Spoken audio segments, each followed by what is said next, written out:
You're a mean one. Welcome back. Sorry, just a little Christmas in July. We were just singing and I got caught You on know camera. what? That is good. That is Hey, good. That's what happens. You know what we do in break is usually between us, but hey. Yeah, well, you know what? just- I am liking that. You three are just too darn cute. So We wanna love the say. compliments, that's for sure. We do, and I would like to point out that the photo is twisted. I'm not actually draping myself completely across Garrett. Not that I haven't, but just not now. He's a lucky guy, I'm telling you. We're on camera, Tracy. Okay, so it is wedding week, and brides are only half the equation when it Only comes to a half. wedding, and we've been focusing a lot on the ladies, which isn't entirely fair, and that's where this guy, Garrett Turner, comes Yes, I'm in. probably the male voice on the show, and with that comes a little bit of responsibility to give this our perspective on this whole wedding thing. So one of the first questions people ask, I got engaged. Well, what is one of the first questions? How did he propose? Exactly. Well, it's a story on itself. Many times there's weeks of planning, but there are other times it's just one of those things where you kind of hold the ring into your pocket, you know, even in your coat, and it's just burning a hole. And then that perfect time comes, and you just ask the Yeah. question. Well, I hit the streets to find out how some of our Alaskan men popped the question. It was a little rainy coming out. Little warm, Are you an little umbrella rainy. fan? Are you an umbrella fan, Nah, Garrett? I'm like Tracy. I just run. running. Well, It's just yeah. too much of a hassle. It's just getting out of the car and then going and then you hit yourself, and then it's painful. I hurt That's a lot. myself. Well, if you need a daily dose of cute, and I'm not just talking about Garrett, ladies, don't go anywhere. When we come back, we'll introduce you to the newest additions to the Alaska Wildlife Conservation Center. Stay with us. Very bright kids there, and in addition to a summer camp that meets 3 times a week at Change Point Church. The Alaska Kings and Queens offer after-school instruction for 4 Anchorage schools with future plans of expansion. And my father actually taught my sister and I. Taught my sister so well that I cannot beat her in chess any longer. I feel like there was a bit of favoritism when teaching her chess because I don't have the attention span Well, for it. get some Honestly, practice I'm like runs with the kids 1 there. move, 2 move. All right, I'm done. For many of you, you're the Picasso of cooking, and it's the grill that's your canvas. With every brushstroke of barbecue sauce you put on that piece of meat, it's just a step closer to fulfilling the dream. The dream of creating a delicious masterpiece on one you can eat and one you can share to all. But be careful and heed this advice so you don't screw up your beautiful food work. Finally freed, a J-Bear soldier captured by the Taliban 5 years ago is released. How the military is reacting. And the wet weather has helped firefighting on the Kenai, but winds are drying things up. We'll tell you where crews are making the most progress. And lights out. Anchorage deals with downtown morning power outage. The 5 o'clock report starts now. And now, from Alaska's news source. Good evening. It's been years of waiting, wondering, and worrying. But finally, good news for the family of a Fort Richardson-based soldier who had been held prisoner by the Taliban. He's safe and he is coming home. Bo Bergdahl deployed with the 425 to Afghanistan in 2009 to support Operation Enduring Freedom. But when the 425 returned to Alaska, Bergdahl remained behind, a prisoner of the Taliban until today. ABC's Dan Shinneman has a story. Voters in South Anchorage must choose a new assembly representative when they go to the polls next Tuesday. District 6 voters have 3 candidates to pick from. The 3 have plenty in common, but do differ when it comes to one very polarizing issue. Channel 2's Steve McDonald has a look at who's running for the South Anchorage Assembly seat as Channel 2 profiles next week's municipal election ballot. 25 years later, out here on the Prince William Sound, the views look great. But much of the concern lies within the ocean's ecosystem and with the wildlife whose lives depend on it.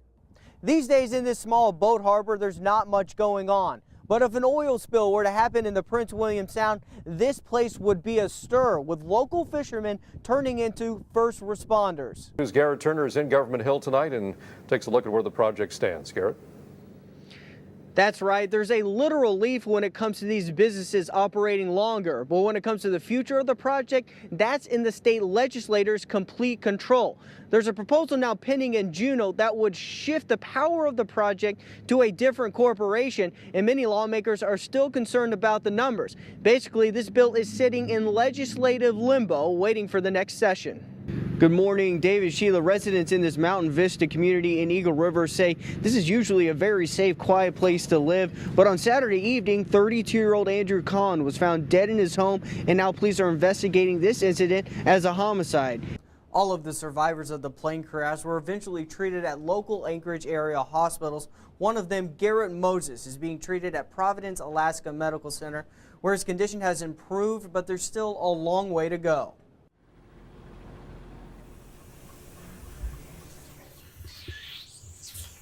He now struggles to breathe, hurting all over, but thankful he's alive. Garrett Moses woke up in this Anchorage hospital bed on Saturday. He has a broken neck, broken hand, and broken foot. But it's not his pain that stands out most. It's the sound of screaming that still fills his ears more than 48 hours after the plane crash. I could hear the women crying. I could hear Melanie Coffey saying her baby's gone.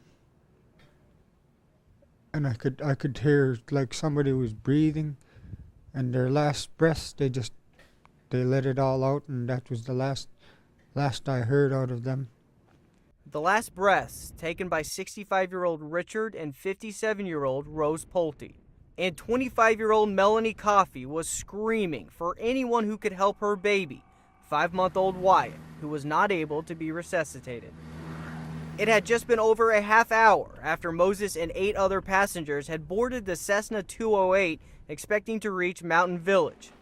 Moses was looking forward to a new beginning and returning home. He had just gotten out of jail after 28 days behind bars.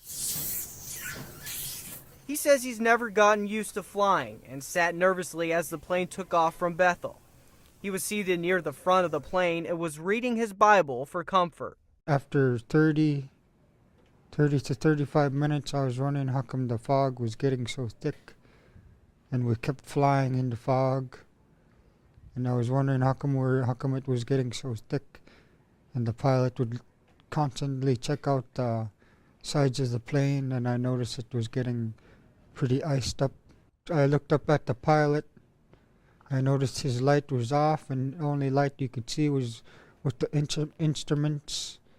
And so out of respect, I turned my light off, and I put my Bible away, and I looked out, and I wondered how come we were so low to the ground.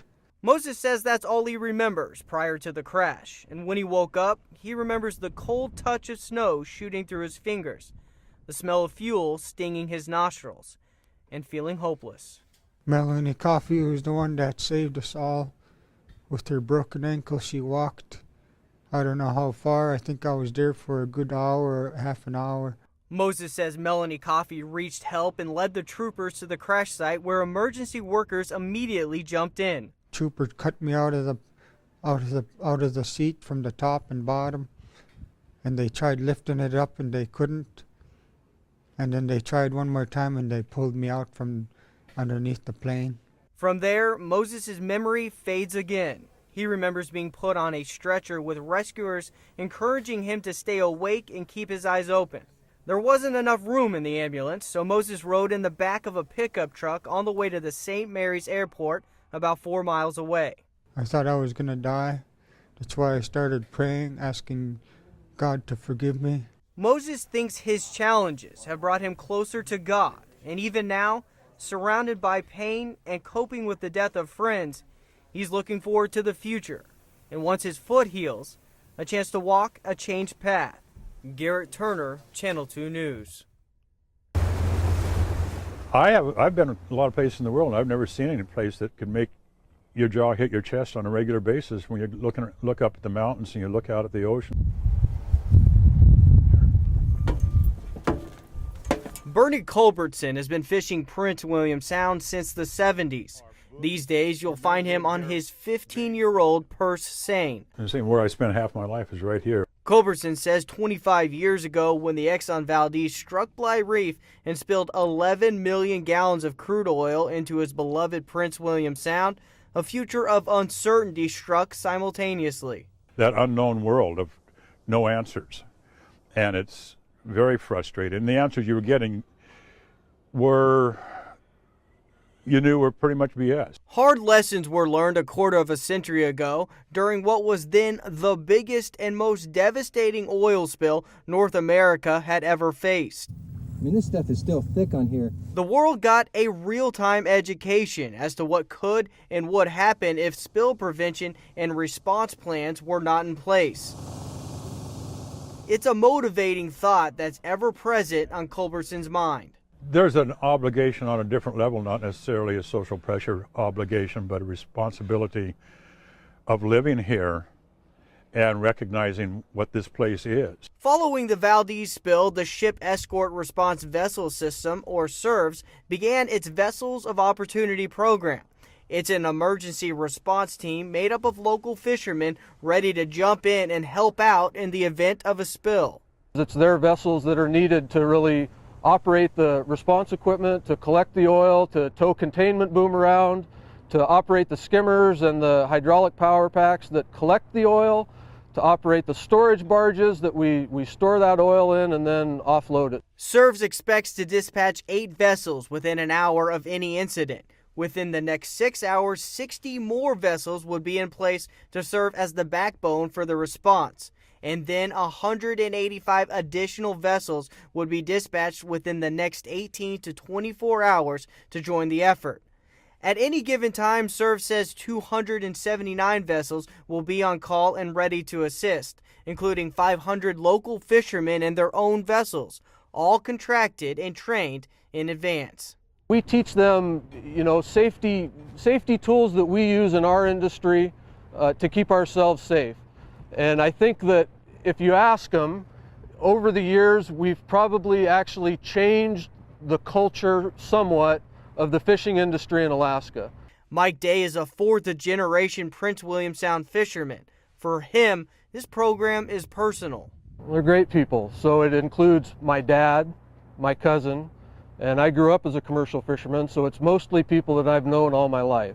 So it's people that live and work in Prince William Sound and in South Central Alaska. It's their living, it's their home, and it's mine. You have a personal responsibility to help get it to where it was, keep it where it is, and not let that sort of situation happen again. But if it does happen again, Culbertson and his vessel Hogan Isle will be standing by ready to do their part.